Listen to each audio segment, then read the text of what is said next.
Welcome to Reality Asserts Itself on the Real News Network. I'm Paul Jay. In the book by Robert Scheer, They Know Everything About You, How Data Collecting Corporations and Snooping Government Agencies Are Destroying Democracy, Robert Scheer writes, the main price paid by turning the war on terror into a war on the public's right to know, a bipartisan crusade, is that it destroys the foundation of democracy, an informed public.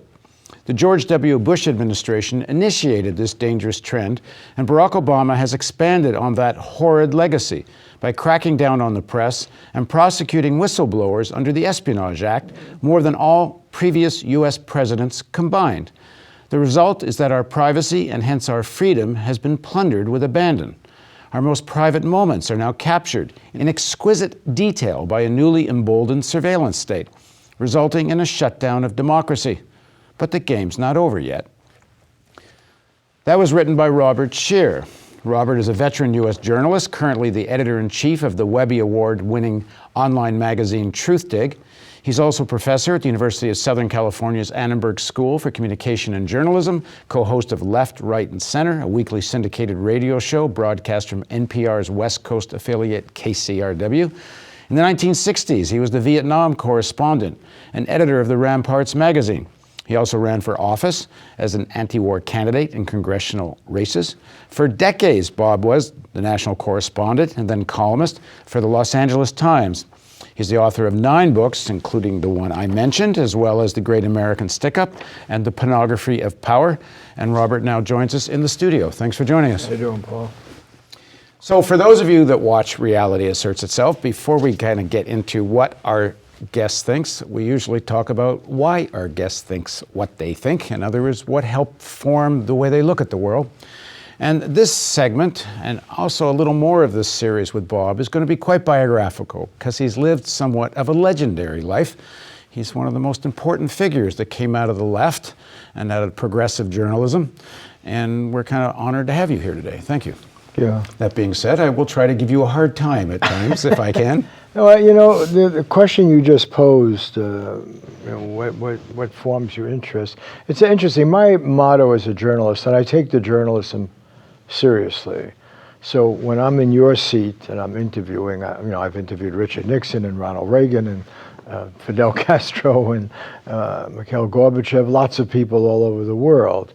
And were I beginning this interview, I would psych myself up to assume that you know things I don't know. And as you tell kids, have your listening ears on and prepare to be surprised, prepare to learn something. And rather than follow some script, I'd want to know, okay, what's going on here? What do you really think? What can I learn? And maybe I'm full of it. Maybe I've been wrong, Right. And it's a hard thing to work yourself in. I traveled with Jerry Falwell, on the religious right. And there wouldn't be any point to spending the weeks I did to do a profile of Falwell when he was head of the moral majority and everything if I couldn't get myself psyched up to think he may be right and I may be wrong.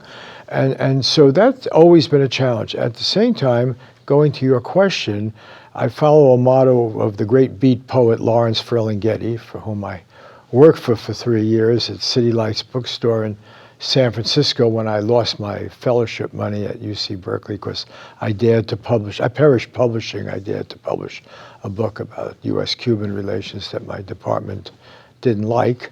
So I lost my money and I went to work and sold books for $1.25 an hour for 3 years and did a lot of reading, got a lot of my real education. But Lawrence Ferlinghetti once said, keep an open mind, but not so open that your brains fall out. Yeah, it's a good one. Now, you do understand that in this interview, you have already started interviewing yourself. Because I haven't asked the first question yet. You did. You asked what drove you? How? No, I didn't get to ask it to you. I told the audience that's what we were going to do. Okay, well, put that question to me and I'll answer it. All right, well, let's start from the beginning. Tell us a little bit about your parents, but particularly about the politics of the household you grew up in. Well, there's 2 formative experiences I had growing up that have very much influenced, if not dominated, my journalism. I've never escaped it. One is I was born by an accident. My mother had had 3 abortions before me. She was an unmarried, single woman who had been very active politically in Tsarist Russia. And then when the revolution happened in Russia, she was in a group called the Jewish Socialist Bund. And then Lenin and the Bolsheviks moved against her group. And so in 1921, my mother fled Russia and came to the United States. But being of a temperament to rebel, she had rebelled against the rabbis, she rebelled against the Tsar, and she rebelled against the Bolsheviks. And being a working person, my mother made sweaters, worked on what was called a mirror operator's machine, which they still have. They've been replaced by computers that spin out, but there's still some of that done. And so my mother was working first in a candy factory and then in the garment, and worked in the garment industry for basically sweatshops until she was 65. And even when I started making a little money, she wouldn't give it up because she wanted to get her Social Security. Now, some people that were in that situation fled the Soviet Union, got into a fight with the Bolsheviks, come to the United States, and often kind of get assimilated into the American political culture, even on the right, pick up a lot of the anti-communism. Did that happen to her? Well, first of all, I think the people you're talking about, some of them were quite prominent, and they moved over to the right, and even into the CIA and everything, because they had the language skills. But my mother, and this goes to formative experience, my mother and my father, I'll tell you about, these were really working class people. Neither of my parents had graduated from high school in their own country. And yet they were what I could call working class intellectuals.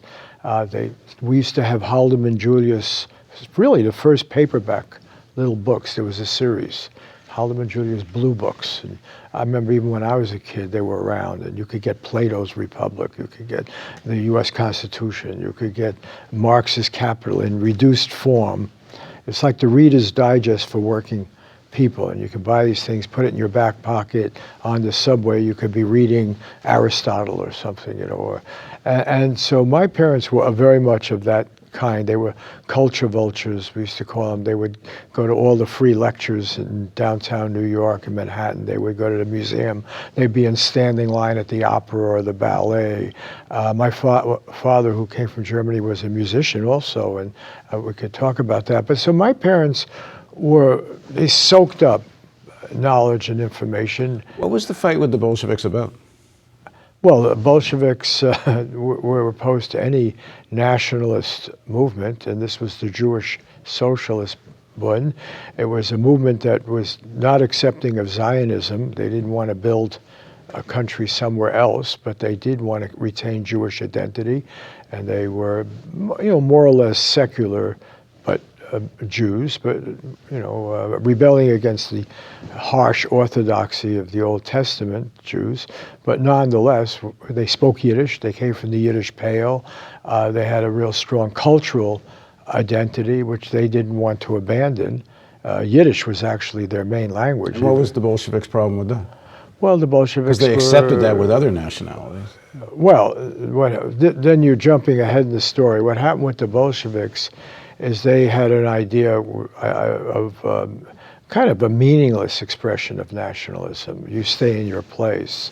In fact, they formed a place called Birobidzhan, which was supposed to be for Jews, but most Jews rejected it. That was not what they had in mind. I don't want to trace that whole history. Let's just put it this way. My mother was a young woman. 2 of her sisters had been killed by the Tsar. She was part of a generation of young Jews, working class Jews. That's very important to remember. My mother, worked as a seamstress. She worked, in fact, my mother had memory. It was funny because when Kennedy was president, he was married to the Radziwiłł, right? His wife came from the Radziwiłłs, a Polish family. And my mother had made drapes for the Radziwiłłs because she was right on the border with Poland, and the countries were changed. And she had childhood memories of being taken when she was 12 or 13 with the other people working in her drapery factory to out there to measure and the drapes for the Reds Willies, and then working for the next year to make these drapes, and that was the sort of main work thing. Your father was... So I just want to say on my mother's side, she got here, and my mother never became a citizen, because when she was here, she got arrested, 10 times in the first few months in labor strikes and garment district in New York, and then the lawyers told her, hey, you got a record now, don't go, apply. So she was a registered alien for all of her life, and at some point she couldn't even find her papers and had trouble with the immigration service. So now when I live in LA, and I've covered the immigration issue very extensively, and through one of my sons, I'm married into a family of people from Oaxaca, Mexico, and it's very familiar to me. I go to the same kind of backyard barbecues that I went to in New York, and there's the same mixture of languages, and people are working at very similar jobs, including the garment industry, but all the parking cars, they're working as maids. I had, on the German side of my family, my aunt was a maid for a wealthy family in Manhattan. The Drosches. Explain that, your father's Okay, so the thing is that my mother, because of her, she was kind of a Emma Goldman type, but not without the education, but she did read. My mother, let me just say something in praise of my mother, who lived with me until she died when she was 88, and she had Parkinson's for about 20 years. My mother would alert me to political issues. And one of them, I'll never forget it, my wife, who ended up being the associate editor of the LA Times and a vice president, Narda Zucchino, we both have vivid memories of this. In the early 80s, my mother said, she was so depressed, we said, and she had Parkinson's, she had her own problems, she was kind of a frail woman. She was born exactly at the turn of the century, so in the early 80s, she was in her own early 80s, or 82, 83, something. And we said, why are you so depressed, Ida? Her name was Ida Curran. My wife said, why are you so depressed? She says, oh, I'm reading a really depressing book. And we said, well, what's this book? She says, oh, it's about a new illness called AIDS. And you have to read about it. And I had heard about it, obviously, a little bit, and I said, this is the period when Reagan was denying there was such a crisis. And we said, why are you reading this? She said, oh, everyone should read this. This is, why? Because my mother had a universal concern about suffering. Okay, and so she was moved by this. And because of my mother, I started covering the AIDS crisis, and I covered it for the LA Times at a time when the paper was indifferent to it. And I can tell you stories about covering it, but I got very deeply involved in the issue, again, inspired by my mother.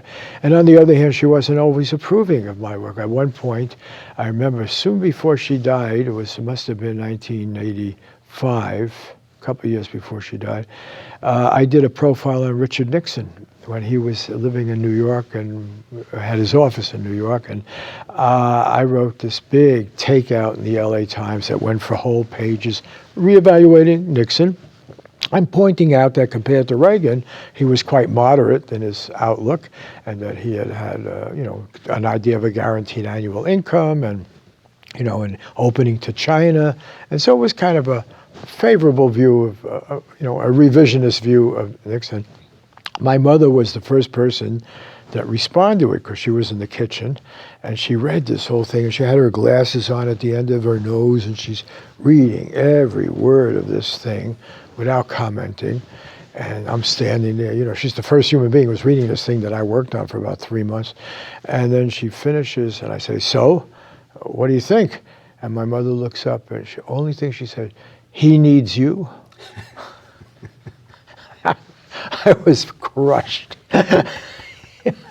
He needs you. Yeah, Ma, that's what I do. I'm a journalist. I'm supposed to figure these things out honestly, But we're jumping around. But why did you write? Why did you do this revisionist? Nothing wrong with jumping around. That's how we learn. I tell my students that maybe it'll be on the test, maybe it won't, but it's still interesting. Why did I do it? Because it struck me as more came out, more information and what had happened, and then I compared it to what Reagan was doing, and even what Carter had done, getting all involved in Afghanistan, and relations with the Soviets had deteriorated, and Nixon, who I had followed as a journalist, I'd followed his career, but I went back and I said, Watergate in a way gave us a distorted view. And the bombing of Cambodia, they're terrible things. I'm not minimizing it, but he inherited the Vietnam War, from the Democrats. To some extent. I mean, there is evidence that he may have torpedoed the negotiations Johnson was involved in. Yeah, but Johnson deserves the blame or credit for the Vietnam War, and and it was a Democratic war, Democrats, and it was done to stop Goldwater. I mean, you could say there was pressure from Republicans. What do you make of there seems to be, I mean, Johnson certainly accused Nixon. He called him acting like a traitor for sending this emissary to try to block the negotiations with North Vietnam near the end of the Johnson presidency. Yeah, I would tell you this about Nixon. First of all, on any one of these things, you could do it with Obama and Iran. They're always trying to score points and work their own position. People died after the... I'm very well you aware. You know better than I do. Not only do I know, but I happen to also go to North Vietnam, and I saw the effects of the bombing, and I was in Vietnam originally in 64, 65, under the Democrats, and then I could see, and by the way, I went back to Vietnam for Microsoft long after the war and did a very exhaustive survey of what had happened to Vietnam in the war, and I went to Cambodia. I was there during the coup. So I am not indifferent to the suffering of the Indo-Chinese people. 3.5 million of them died, and I'm painfully aware of what a beautiful people they are, and what great different people, the Khmer and the Vietnamese and the Laotians, and I traveled there. I spent a lot of time, and it's one of the great tragedies of human history, because these were people who were swept into a Cold War that they had nothing to do with, and they had their own unique cultures that had withstood foreign invasions, and so I'm not minimizing that. You asked me, maybe it was stupid to do a revisionist history of Nixon. I'm trying to tell you what motivated me. But is it also partly about going against conventional wisdom, either on the left or not? I go out of curiosity. I'll give you an example. This morning, I don't sleep all that much, so I woke up 4 or 5 o'clock this morning, and I read everything, and all day long I'm reading or thinking or watching or something. And I like this. I'm interested. I'm interested in history. I'm interested in these issues, and they're meaningful to me. So I see that our new Ashton Carter, our new Secretary of Defense, gave a speech at Stanford.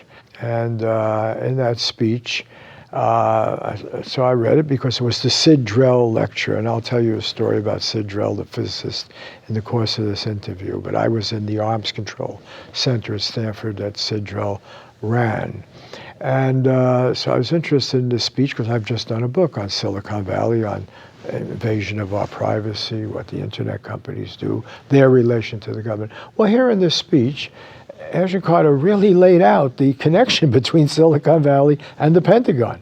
He's the head of the Pentagon, So here I am, 4 or 5 in the morning. I say, damn it, he laid it out even clearer than some things in my book, the relation between Google and DARPA and where the internet came from. And at the end of the speech, he says, and we have this great precedent, this company that for over 15 years has been joining the Defense Department with Silicon Valley, called In-Q-Tel.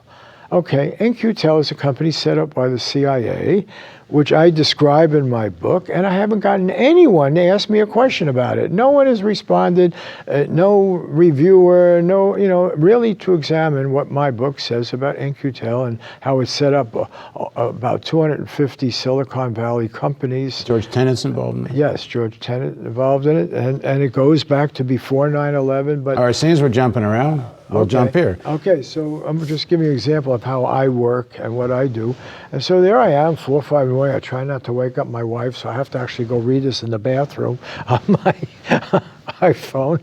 And I'm reading this, and I say, there's In-Q. And he's not ashamed about In-Q-Tel. He wants more. That's the model. So that's a CIA program. He says the Defense Department's now going to do it, putting seed money in. So here's the military-industrial complex, which is now the military intelligence complex, because that's where the real money is. It's not in hardware. It's all cyber war and all this Full garbage. spectrum dominance. Yeah, and his speech was a lot about cyber warfare and the whole need to be active and what we need from the Valley. And it's a recruiting pitch. And he brings up this program that, I think is illegal on the face of it. CIA is not supposed to be involved in our domestic life. And here they're setting up 250 companies. And among the companies, a company I discuss in my book, Palantir, which had seed money from the CIA. And for its first 3 years of existence, the real money came from guys who were in PayPal, Peter Thiel and a few others. But the CIA put in seed, but the CIA did, more important for this company that it was a part owner, it was its only customer for 3 years.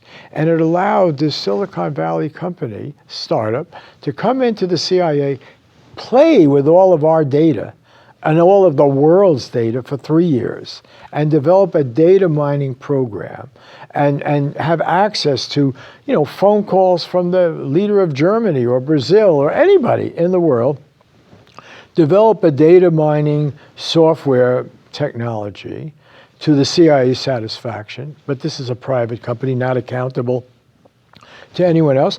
And now Palantir has contracts with all of our 17 intelligence agencies in the U.S. government, also has a contract with the Los Angeles Police Department, where I happen to live, the New Orleans Police Department, mining their data, using national data, international data with us. So when I write a book that says they know everything about you, I'm writing it in the shadow of the LA Police Department, which happens to be close to where I live. Which has a long history of spying on people. Has a long history of spying on people, and not only people, but me. I have gotten files from the LAPD. For those people who are interested, we did a series with David Clay Johnson, I guess, that broke this story, right? It was a brilliant report. Yeah, we have a series of interviews with him on The Real News where he talks about the spying of the LAPD on, not just here, they had people in Moscow and Havana. It was very bizarre. But let's go back to one thing. He's a Pulitzer Prize-winning reporter, and I'm really glad you call attention to his work, because he's one of a really great journalists. One thing you mentioned, Palantir has CIA seed money.